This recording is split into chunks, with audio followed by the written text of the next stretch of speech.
Hey everybody, I'm Alexis. Welcome to my channel. So I want to talk today about how INTJs can develop TE and SE. In case you're new to the Myers Briggs system, the four letters that you get are kind of a code for the cognitive functions. And so the cognitive functions came first, and then the four letter dichotomies came next. So in the case of the INTJ, the J means you extrovert your judging function, your third letter, which just automatically means you introvert your second letter, which for us is N. So we've got introverted intuition for the second letter, and we have extroverted thinking as the third letter. And then since we are introverts, we prioritize the introverted one of those two, which for us is NI, introverted intuition. What this creates is kind of a four cognitive function model. So our first cognitive function is introverted intuition. Our next one is extroverted thinking.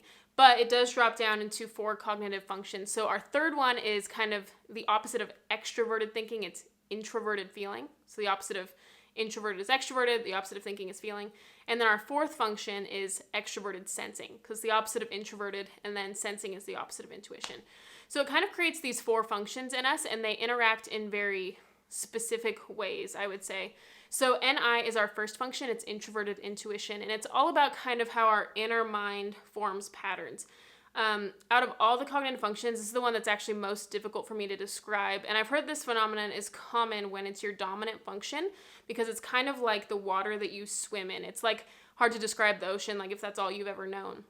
But the best way that I describe it is it's like my mind is like completely like a dark tunnel, and you're like weaving through until you get to like these treasure chests of insights. It's very difficult to explain, but I spend all of my time thinking, and that's not something really that people visually see, besides that my husband will sometimes say, like, it looks like you're looking past me like 80% of the time. Or he's like, when we're talking, you're like over here. And even when I talk right now, I find myself like when I'm like up here, I'm not so focused. I have to train myself to come back to the camera. And so it's basically just kind of analyzing how things work, and this idea connects to this idea, which connects to this, and I'm hardly ever just looking at the thing at hand. It's like always looking beyond the thing at hand to the deeper implications and the meanings and how that connects to my life, and that connects to this system, which is our second function is extroverted thinking. So I kind of couple that with extroverted thinking, which is all about, so it's extroverted, how the outer world behaves, like thinks and works logically. So it can become a lot about setting and achieving goals, getting things done, working efficiently. How can I get from point A to point B in the quickest way possible? How can I solve so many problems? And when these two first functions work together, it's kind of like this genius zone. That is when I'm at my very best, when I'm really using these two functions well. I'm kind of looking forward to the future, looking at implications. Hey, I see this hole. Now I'm going to, with my extroverted thinking, tackle this problem since my NI saw this hole in the system. And that's kind of how things work. So it analyzes like, this is how things are being done. This is how they could be being done. So let's go out there. Now this kind of gets thwarted with this third function, introverted feeling, which is all about how things feel to me personally. And this is kind of the bad spot for INTJs. For other personality types, like all the FP types, introverted feeling is a much better function in their stack. Like my husband is an ISFP, and for him, it's all about what feels right to me, and he has these strong moral convictions, and he tends to feel like he has a pretty good basis for judging if things are authentic or not, and if they really resonate with him or not. He just kind of knows, is this something that's right for me or is it not? Does it have inner congruency, inner harmony with like my whole being? For INTJs, it's kind of sitting in that backseat spot, and it tends to show up more negatively. Like when it, not always, but when it goes unchecked in my life, it can lead to like moping, feeling sorry for myself.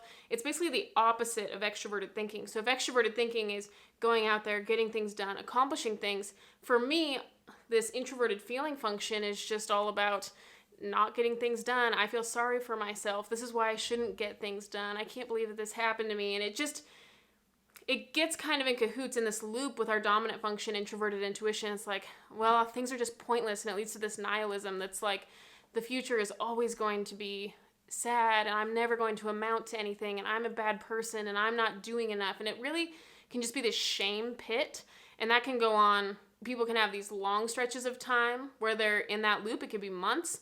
Sometimes you just have bursts of it. Maybe for like 5 minutes, you're intensely in that loop. But anyways, nonetheless, it tends to show up negatively in my life. Now, it does show up positively sometimes. It does give me a strong bent and an interest in philosophy, specifically in like the moral realm of philosophy.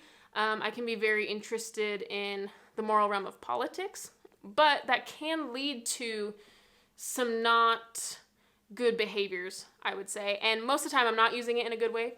It can also lead to me wanting to get a good sense of style. That is what I would say does contribute to this background sometimes.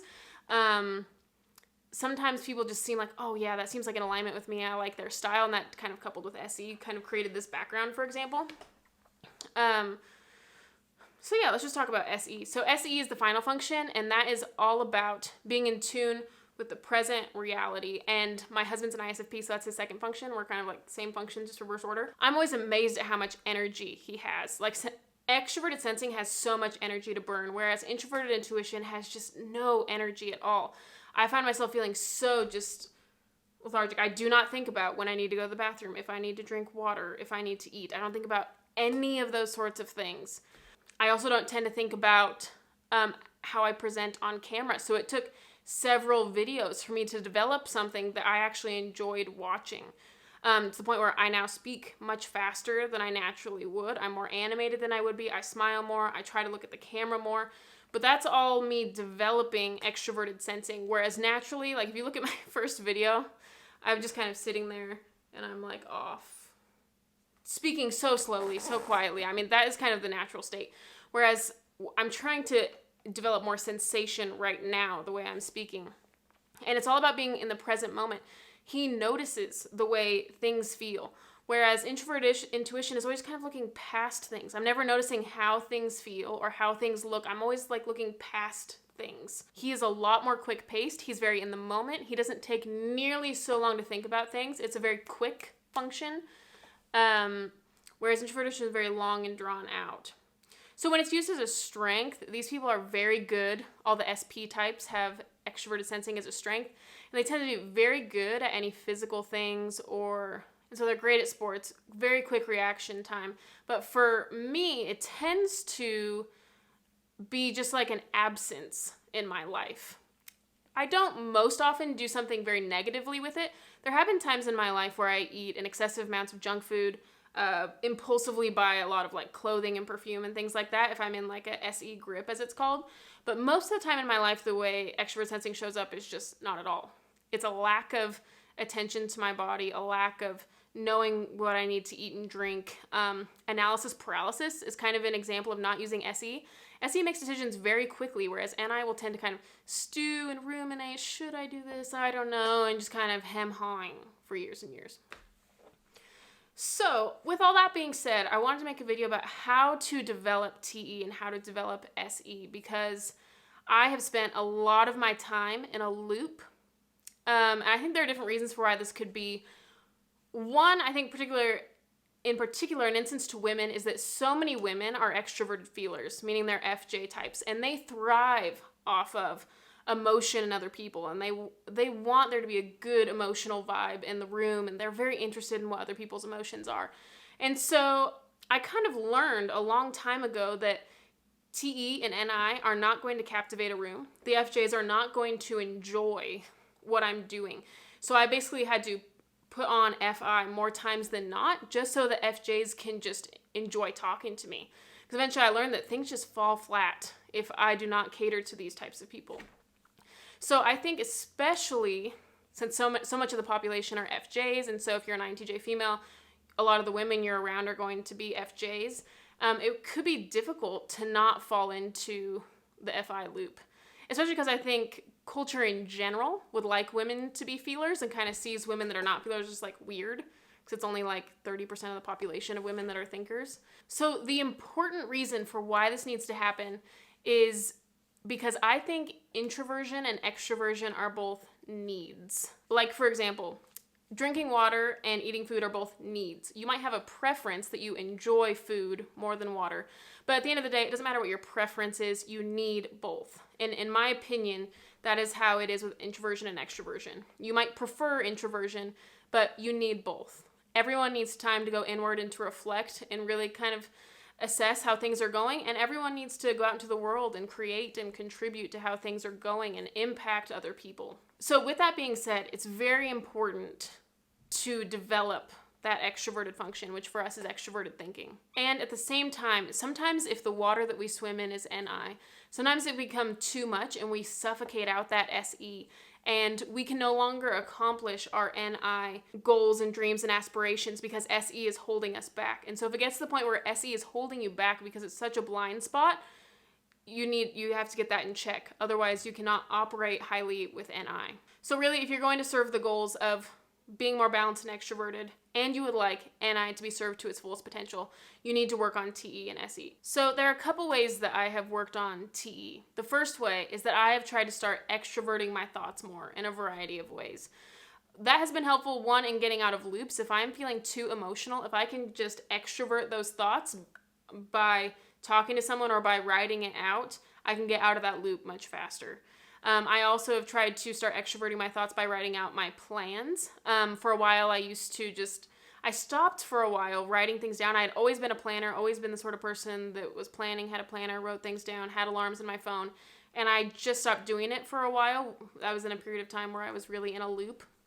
And so you have got to start writing things down. You need to get a planner or write it down on your phone or do something where you can keep things and not forget them. Because for those of us that do not have SI, we forget things. And I think just in general, it's a good habit to keep your mind clear so that you can just be. Another thing I started doing is evening planning. I used to do morning planning, but I realized it was just eating up too much of my productivity time, and I'm so much more in the zone in the morning. So it's better to just at night do evening planning. This is what I'm doing tomorrow, so that it's all set in stone, that I don't need to worry about the next morning, oh, what am I going to do? Because initially in the morning, I don't have that much energy, and so then I'll be like, I'll just be kind of sluggish. But at night, I'm like, okay, this is what we're doing tomorrow. And so I can kind of like wake up, and it gives me kind of all night to simmer on it and get ready to do it. It's like that helps NI for some reason. Whereas if in the morning I decide what I'm doing, that puts me kind of in SE. That's like, we need to think about what we're doing. So it's nice to give myself a whole night to kind of adjust, get myself ready. This is what we're doing tomorrow. The next thing is I stopped putting pressure on myself to be like a party animal, and maybe it doesn't seem related to TE, but I realized that my style of extroversion is TE. Some people have NE, some people have SE, whatever it is, but I have TE. So for me to be extroverted, I make friends the best when I am volunteering alongside people, when I'm on a team with people, if I'm working with people. I don't meet people and make lasting relationships at dinner parties. I have at times, but the easiest way is when I'm volunteering with people or I'm working alongside people. So if you can just know that about yourself, get on more teams, volunteer for more things, be part of more organizations, and that is how you can kind of overcome loneliness, which is another FI hang up. Another thing is to just kind of like get your systems automated. There's nothing worse than decision fatigue, and I think because INTJs can tend to struggle with analysis paralysis, the decision fatigue is real because we are going to spend endless amounts of time trying to decide something and decide what is the best course of action. So if you can just get things decided and automate them, all the better. I always have a protein shake in the morning. I always make my snacks on Sundays, and I don't have any SI, so I hate that sort of thing. But as soon as I could frame it from the lens of this is more efficient, I just did it. And I hate doing that. I hate routines. I hate planning out meals and stuff like that. But I was like, you know what, Alexis, get over it. You need to have routines and automate them. And I set out my outfits. It's usually like the same exact 5 outfits every week, and they're all black. So it's nothing exciting there.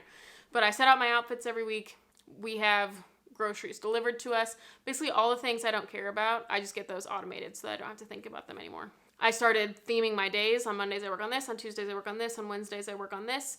At some jobs you won't be able to do that, but in whatever way that can apply to you, just try to theme your days so that you don't have to think about what you're doing. Because if there's any chance that you're going to be in a loop and introverted feeling is going to say, I'm not in the mood to do that, you'll just slack off. And then SE will be right there to be like, yeah, YouTube, how about we do YouTube? So it's really important to just like, this is what we're doing. No room, no discussion. This is what we're doing. Another interesting thing is I just started speaking up more. A lot of times at work, I would just be kind of silent. And if I really thought I had something kind of wise or like efficient to offer the group, then I would speak up. But I didn't have, my extroverted thinking was not as developed as it could have been. And so it's really important to speak up and say your ideas, be more assertive. This is another thing that I think is specific to women. I think TE is not accepted very well when it comes from women, seen as like, oh, you're bossy or things like that. And so it's hard to develop that. But it's like, you know what? Who cares? Like this is who I am, and I need to be more of this. So I've started like stepping up, taking more leadership roles, even if I don't feel qualified. I think that's very important. It kind of gives you some like assertiveness and confidence. Finally, onto the SE portion. This is the portion that I think will be most controversial. I think when I talk about sometimes developing SE, people are like, no, why would you do that? We need NI. NI is the best. Why would you develop SE? And I totally agree. I totally am on board with that. Basically, that's kind of how I was for a while. I was like, nope, NI is the way to go. And eventually, you realize that NI is not the tool for every job. It is our best tool for most jobs, but not every job. And so sometimes SE is needed. And sometimes I would assess a problem. Like I would sit here and be like, oh, my YouTube channel is not growing. What is the issue? You know what it is? It's that I don't script effectively. So I'd work on scripting. Okay, you know what? It's not that. It's that my points aren't deep enough. Okay, so we'll work on that. No, it's not. I'm not story branding well enough. So I would do that. And I would just hammer, basically NI sort of things. We need to get the vision correct. We need to get the overarching idea of the video better. And eventually, I changed my background, and I dyed my hair, and I got a better microphone. These are all SE things. And instantly, my channel started doing so much better. And it was the simplest fix. I did not have to go into all this depth. All I had to do was change my microphone. I happened to change my hair and the background. And it's just as simple as that. I think sometimes NI overcomplicates things. Most of the time, I think it's great. 98% of the time, I'm all about NI and let's dig into the complexity and the black tunnel like I was talking about. But sometimes, you know what, it's just a little bit more efficient and effective to just work on some SE. Simple as that. So I think one way to work on SE is that sometimes the problem is right in front of you. If someone with an IQ of 4 looked at whatever you're working on, like my videos, for example, what would they say needs changed? And they might be like, it looks bad and sounds bad. And you're like, oh, okay, not complex after all. Another thing I did is I have a little whiteboard in my house that's a what scares me list. And a lot of times what those things are like abrupt changes. Honestly, dyeing my hair was on that list. And for some people, if you were a dominant SE user, like, oh, I want to dye my hair. Okay, I'm dyeing my hair. That's not how it was for me. It was like, I kind of want to do it, but I don't know if I should. And I mulled on that for a year. And then even after I made the appointment, I thought about canceling it for like 3 straight weeks. And I was like, oh, I don't know what kind I want to do. Should I do this kind? And I just kept thinking about it. It's like, no, just stop. Just do it. Nothing good ever comes when I mull things over and I overthink things. Another thing is I now have a sticky note in my bathroom that says, what can I do today that would exhaust me? And I don't mean it in the sense of like burnout exhaust me, but like if you're an Enneagram 5, like a big thing with Enneagram 5s is that we feel like we have an insufficient amount of energy. We feel like we have low energy, where that's not in reality the fact, but it sure feels like it is. And so I have this thing on my board that's like, what can I do today that would exhaust me? Because I think I'm trying to make myself believe that I actually have more energy than I feel like I do. And it's not exhaustion in the sense of burnout, but it's exhaustion in the sense of I want to leave it like all on the track. I want to exhaust all my resources. I want to go to bed tonight knowing that I worked and that I worked hard, and I worked so hard, in fact, that I'm tired. I do not want to be exhausted from loneliness. I don't want to be exhausted from anxiety. I don't want to be exhausted from anything FI related, basically. I want to go to bed knowing that I'm exhausted from TE and SE things, because that means I'm stretching myself, I'm getting out of my comfort zone, I'm using all the tools in my toolbox, not just the one, and I'm definitely not running from something, because when I make decisions based on FI, I'm running from something usually, from shame, or to comfort myself, or to lick my wounds, or things like that. But one thing to note about working on SE is I will say there comes a point of exhaustion. I have figured out that there is a point where you've worked on SE too much. It has to serve that dominant function, NI. For example, putting this wall together was actually really exhausting. I was like, I don't want to do this anymore. I hate working in the physical world. I just want to sit on the couch and just think about things or research. That's what I would like to do in my dominant state. But because this kind of serves my NI vision, is that it's helping like this YouTube channel and things like that, it's worth it in the long run. There are some things that just expend my energy and they just exhaust me. What you want to avoid is this oscillation, and that's what I found can happen when you're working on that inferior function. Is I would go from NI for a while, and then SE, and then NI and SE, and we're going to work really hard, and then we're just going to chill. And these are like long amounts of time. This is like 2 months, 2 months on, 2 months off, 2 months on, 2 months off. And it needs to be sustainable. Like there are things that I can do that's sustainable, like the wall, that's an easy thing. Microphone's an easy thing. These are sensory things that I can sustain in the long run. What I can't sustain is going to Orange Theory 5 days a week and hating it. Like, I just can't do that. But that's what I was doing for a while. The last couple months, I was going to Orange Theory every day, and I didn't even like it. So now I'm trying to say, how can I compromise? How can I work on SE a little bit, but I'm not hating it? So right now what I'm doing are dance classes, kind of like a compromise, and we'll see how that goes. That's like a lot more enjoyable. So basically, this is what I found. Is you need to become more alive and the best version of yourself. And in my opinion, being in that introverted loop dulls you out. It isolates you from the world and you don't have impact. However, if you can work on extroverted thinking, that gets you out in the world, it actualizes your vision. It means that you have these ideas and you bring them to life.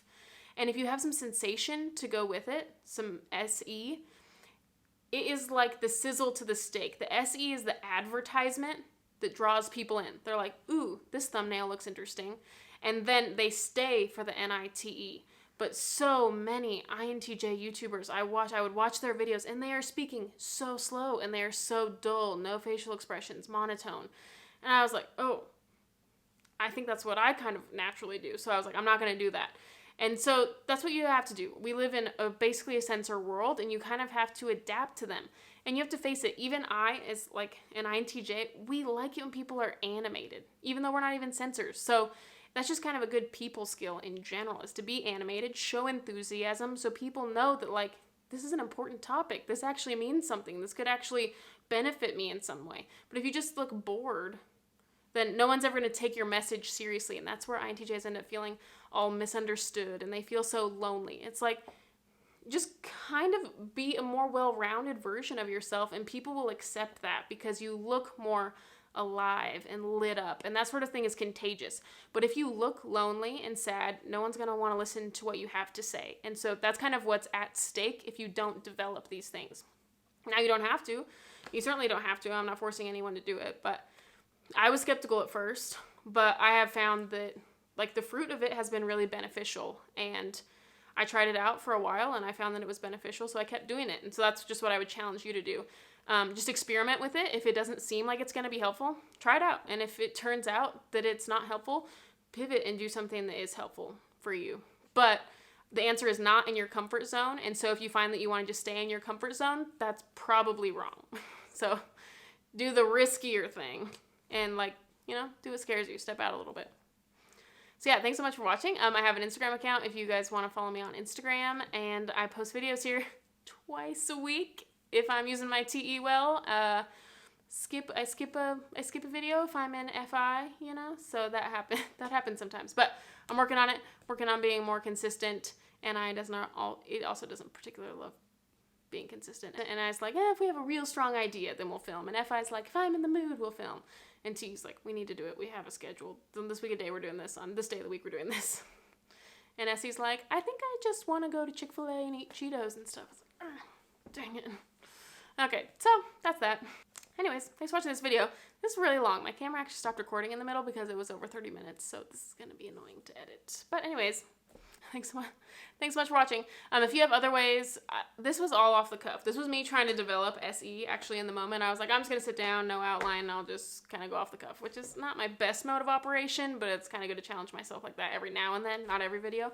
But anyways, yeah, so I'm sure I missed stuff, so definitely, while I'm editing, I'm going to think of like 80 things that I should have included. But if you can think of anything for how to develop TE and SE and you have thoughts of that, please leave them in the comments. We could get a good like little aggregate list going or whatever. Or direct us to a Reddit thread. Those are always great.